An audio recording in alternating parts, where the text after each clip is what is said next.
अस्सलाम वालेकुम। मां तव्हांजो ख़ादिम संजर ख़ान। अॼु तव्हांखे सिंधी अल्फ़ाबेट ऐं सिंधी जे मतिलबु अखर जेके आहिनि उन्हनि जे बारे में, उन्हनि जी सूर तख़्ती जे बारे में सम्झाईंदासीं। त सिंधी सूर तख़्तीअ जा कुल 52 अखर आहिनि। सिंधी जे 52 अखरनि में कुझु ॿियनि ॿोलियुनि जा बि अखर शामिल आहिनि।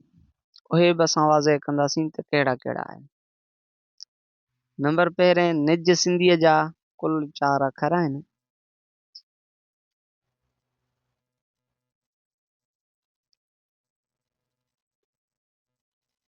उन खां अलावा मतिलबु नंबर ॿियो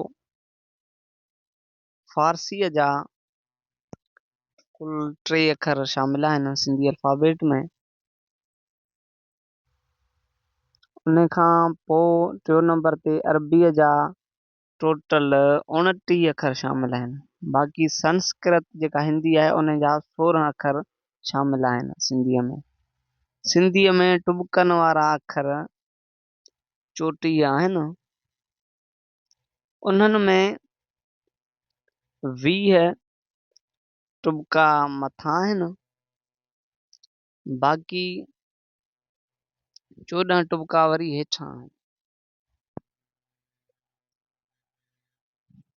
बाक़ी बग़ैर टुॿकनि वारा अखर जेके आहिनि उहे आहिनि अरिड़हं।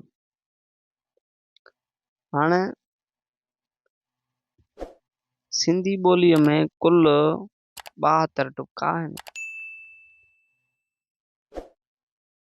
हाणे टुॿकनि वारा अखर जेके आहिनि उन्हनि खे मनकूत चइबो आहे।